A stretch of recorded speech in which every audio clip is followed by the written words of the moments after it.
at the same day, and he came to Shiloh, with his clothes torn and dirty on his head. Now when he came, there was Eli sitting on a seat by the wayside watching for his heart, trembled for the ark of God. And when the man came to the city and told it all, the city cried out. When Eli heard the noise of the outcry, he said, "What does the sound of this town mean?" And the man came quickly and told Eli.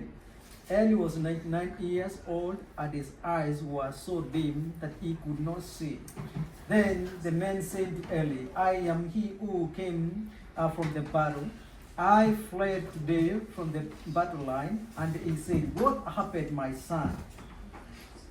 So the messenger answered and said, "Israel has fled before the Philistines, and there has been great slaughter among the people. Also your two sons, Ophni and Phinehas, are dead, and the ark of God has been captured." Then it happened when he made mention of the ark of God. Listen to that. When he had made mention the ark of God, then Eli fell off the seat backward by the side of the gate, and his neck was broken, and he died, for the man was old and heavy, and he had judged Israel for 40 years.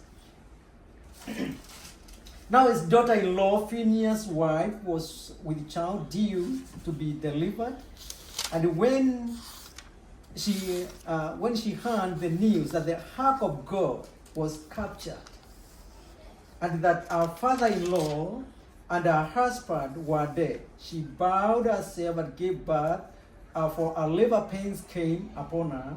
And about that time of her death, the women who stood by her said to her, "Do not fear, for you have borne a son." But she did not answer, nor did she regard it. Then she named the child Ichabod, saying, "The glory has departed from Israel, because the ark of God has been captured, and because of our father-in-law and her husband." Should we bow our head for a prayer? Gracious Lord, in the name of Jesus, I thank you and I give you praise. Holy Spirit of God, we are here for you. I ask you, Holy Spirit of God, just to move in